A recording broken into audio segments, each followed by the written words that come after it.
But to address the issue of reason, going back to your earlier question, we were talking about reason and how people they get into an ideology, right? And then the ideology becomes their reasoning, and that's a very dangerous I think place the to be. problem is that people don't ever stop and go back to square one and say, why do I believe this? As Right. even as a Christian, at some point, you have to go back and say, well, wait a minute, why do I believe what I believe? Hmm.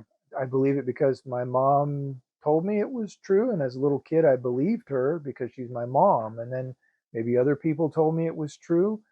And at some point in my life, I had to stop and say, you know something? Death is coming to everybody. You can't escape it.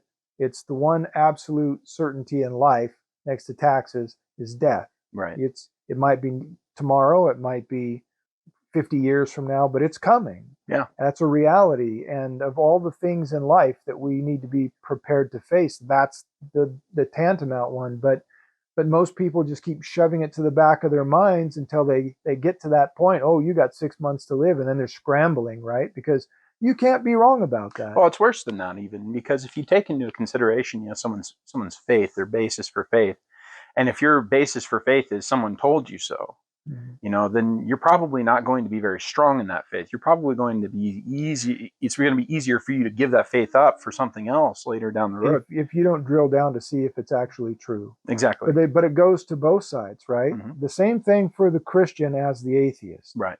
Why don't you believe in God? Right? Have you ever believed in God? Yep. At some point, when you started thinking maybe God doesn't exist, were you fair in your assessment, or did you really drill down into it, or did you just drill down into one side of it and think that's good enough, Right. without actually drilling both sides and weighing the evidence to determine which one is actually truth? If science supposedly can neither prove God's existence or his non-existence, then at the very worst, you would have to be somebody that was stuck in the middle. So anyone that says definitively that there is no God, um, you're really not being honest with yourself, because you can't prove it either way. Okay, Right. and that's according to their side. I think there's plenty of evidence to prove God. There's the book Who is Agent X, which deals with first cause. There's books on genetics that show that we're in a constant state of decay. Um, There's actually a really really great exercise for people who may be watching, who maybe don't believe in God, or maybe who are curious about the question of whether God exists or not. This was a really interesting exercise, and it was one that really stuck with me after I had seen it. And I can't tell you exactly where it came from or who did it first. And I'm sure you can probably find it on a YouTube video somewhere on the internet. But what you do is you sit down with someone and you give them a big pad of paper and a pen. And you say, draw a big circle. And inside in that circle, I want you to draw is going to represent all possible knowledge in the universe, everything that there is to know, every possible thing that there is to know about anything encompasses that circle. And then you tell them, okay, now that, and they'll probably draw a pretty big circle. It's a lot of things to know in the universe. And then you say, okay, now what I want you to do is I want you to draw a slightly smaller circle, or however big you think, that represents all of human knowledge of what we know, as a species, as as an entire, from 6,000 years ago to now, etc., coming all the way back up to present, everything that we've ever accumulated. Draw a circle that represents that, and they'll draw, probably a decent sized circle inside of that bigger circle. And then you say, okay, now inside of that human knowledge, the things that our species is known, well, I want you to draw what you think that of all possible human knowledge that we've accumulated for the last 6,000 years. And usually it's a pretty small circle inside of that, because I mean, there's again so much to know, but in the same respect, we don't have that capacity even to really yeah, I encompass think all of human knowledge. Hold on, I'm building up to something.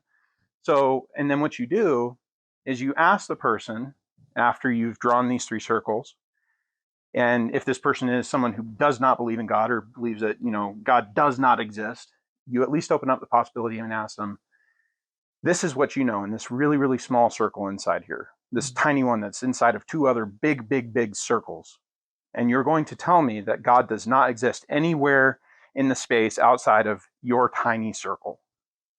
or even humanities, or even humanities. because in all actuality, humanity's circle is pretty small. Right. I mean, we haven't even begun to scratch the surface of what's out there and what kind of knowledge it is that we're trying to crack open.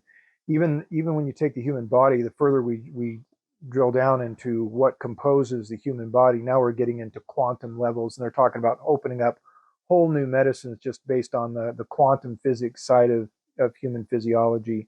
So instead of all this studying the human body, showing us, giving us a better understanding, and it's starting to take on a more of a simplistic look, as things do when you generally start to learn more about them, it's the opposite. Now we have to peel off expert after expert after expert after expert in order to, because there isn't enough capacity in a single human mind to hold all of the knowledge about the human body that's necessary for medicine. So you have to have specialists for everything. But yet people really think that just put itself together, and then sort of against the law of thermodynamics. And that brings up another really good point, and it's the thought that people today are not standing on top of all this knowledge. It's not about evidence. And have all that knowledge. It's not about evidence. Yep. That's the whole point. If you have a bias, if you whether you believe in God or you don't believe in God, the honest person, at least starting out, before you weigh any evidence, would be the guy that says, I don't know. Right. I can live with I don't know. That's a guy who's being honest. He's saying maybe yeah, maybe no. But I think when a person says, well, I don't know, could be, could maybe not, but yet they don't look, it's like, well, there isn't a single question in all of the human race that needs to be answered more direly for any individual than does God exist or not, because that dictates the direction of your life. Right. Literally. So whether you're going to be this person or that person, right? Because if you're atheist and you don't believe in God, then all morality is nothing more than what you choose for it to be. You don't even have to go along with society, right? You might say, well, morality is what society collectively deems it is, but that's not really true, right? Because any individual could say, I'm not going with that. I want to go out and rape and kill and pillage and steal, and that's my morality. And of course, all the naysayers will bring in all kinds of exculpatory evidence and things to basically try and back their narrative. Yeah, but try and reinforce their behavior. So you can do that all you like, but if you're not looking for something beyond you to give you your morality, something like, as an example, if you're the king of the city, and you have all of the power because you got the army, you can say this is what morality is going to be, and you can enforce it, right? And people are that's better very good exist analogy within that. For what's going on right now, I think. Exactly. Yeah. But the point is that if morality only comes from man, because man is the closest thing to God, then really there is no such thing as morality. It's just whatever a person chooses it, and man is not good. The humanist believes that man is basically good, but again, step back and observe what history has shown you. Is man basically good? How many world wars have we been through? How many slaughters? We're in the modern age here, the age of technology. And what do? We kill more people than ever. Well, the Bible tells us that man is not basically good. Man is fallen. We're flawed. But the atheist and the humanist believes man is basically good against the evidence and against what is observable. Yeah. So this is my point. It's like if you're going to be an atheist, then you know what? You're going to have to prove it. It takes more. And I didn't really want to come off this hostile toward atheists. Right. That wasn't my intention. But it's frustrating because so many of them have never believed in God. And their entire worldview starts with the idea that God doesn't exist. Right. All of the intellectuals, guys like Nietzsche, or I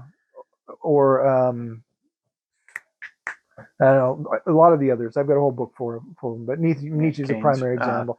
They start with the premise that God doesn't exist, and all of their philosophy is built after that. Right. It doesn't start with, does God exist? What's the evidence for him or against his existence? And then building your philosophy. It's just, God doesn't exist. This is my philosophy. Right.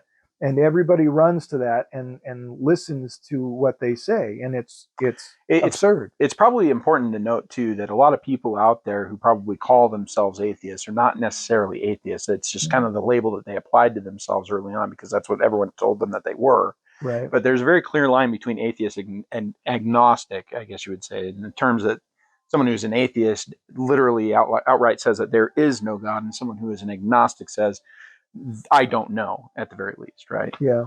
So there's kind of a line to make. And remember, there, there's a big difference between an agnostic and a gnostic. and a Gnostic.